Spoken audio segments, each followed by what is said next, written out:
गांव में fashion show. शहर की फैशन डिजाइनर रितु की शादी गांव के जमींदार शेर सिंह से हो जाती है। लेकिन शहरी कामकाजी रितु का गांव में मन नहीं लगता।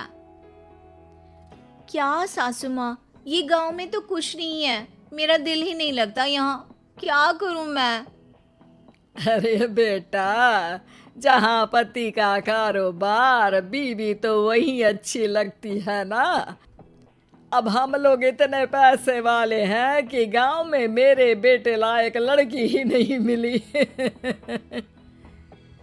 अरे माँ, मैं तो ये बोल रही हूँ कि क्या करूँ जिससे मेरा थोड़ा दिल लगे। अरे बेटा, मैं भी शहर की थी, यहाँ आकर मैंने गांव में स्कूल खोल लिया। बच्चों को पढ़ाती थी तो मन लग जाता था। तू भी कुछ देख ले जिससे गांव की बहू बेटियों का भला हो जाए और तेरे जमींदार ससुर जी का नाम भी हो जाए। रितु क्या करती? फैशन डिजाइनिंग वाले कपड़ों को गांव की औरतों पर कैसे ट्राई करती। लेकिन एक दिन, अरे क्या बात है डार्लिंग, बड़ी जल्दी उठ गई। और ये हाथ में फेविकॉल और कागज, कहाँ जा रही हो? मैंने सोच लिया है कि मैं अपना फैशन बुटीक खोलूंगी। गांव की औरतों को सजा धजा कर फैशन शो करूंगी और यहाँ की औरतों को भी शहर के फैशन से वाकिफ करवाऊंगी। फैशन और यहाँ की औरतें? अरे इन लोगों को तो बस चूल्हा चौका आता है। खाली समय में एक दूसरे के सर से जुएं निकालती हैं या फिर अचार पापड़ बनाती है। इन लोगों के बस के नहीं है फैशन को समझना। लेकिन रितु मानती नहीं। वो पूरे गांव में पोस्टर चिपका देती है कि किसी को भी नए डिजाइन के कपड़े पहनने का शौक है तो जल्दी जमींदार की बहू से मिले। लेकिन रितु की दुकान में 2 दिनों तक तो कोई आता ही नहीं। पर एक दिन, अरे कमला, क्या हुआ? क्या देख रही हो? ये पुतला देख रहा है दीदी। क्या दिख रहा है इसमें ऐसा? अब देखो तो दीदी, ये पुतला मेरे जैसा ही है ना, पतला दुबला लंबा, बस मैं काली और ये गोरा। तू ये बता, इस पुतले के कपड़े तुझे कैसे लग रहे हैं? अरे कपड़े तो बहुत ही सुंदर है दीदी, लेकिन तू ना बस कल इसी समय आ जाना और अपने जैसी 2-3 और को भी ले आना। अगले दिन कमला 2 लड़कियों को लेकर आ जाती है। रितु उन लोगों को अपने हाथ के सिले कपड़े पहनाती है और घर भेज देती है। उन लोगों को गांव की दूसरी औरतें भी देखती हैं। और फिर क्या, अगले दिन रितु जब दुकान खोलती है तो सामने बहुत सी औरतें उसके बनाए डिजाइनर कपड़े पहनने को तैयार खड़ी होती हैं। तुम लोगों को कपड़े के साथ ही हल्के मेकअप और स्किन केयर की भी क्लास देनी पड़ेगी।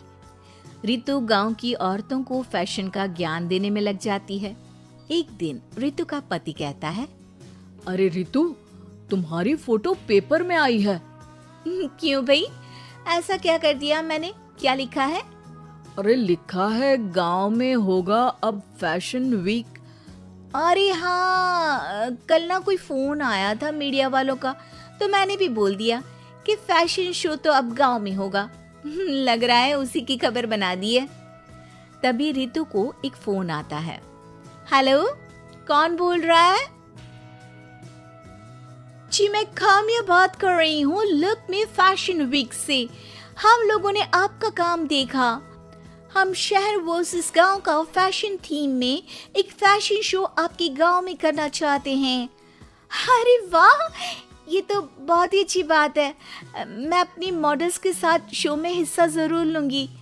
बस अब क्या था, वो दिन भी आ जाता है जब रितु की गांव की गोरी शहर की छोरी के साथ स्टेज शो में हिस्सा लेती हैं। शो के बाद, अरे आपकी वो जो कलेक्शन है ना, मैं उसकी पूरी सीरीज खरीदना चाहती हूँ।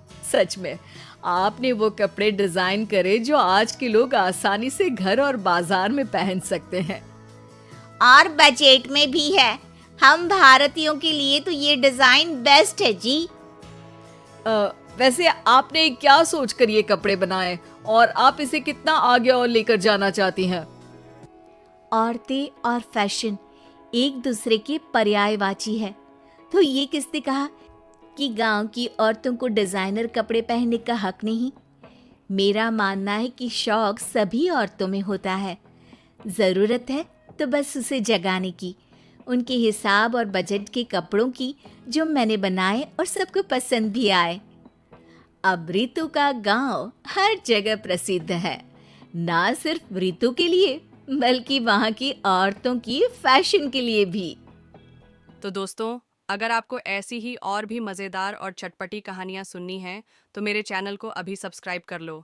मिलते हैं अगली वीडियो में, तब तक के लिए बाय बाय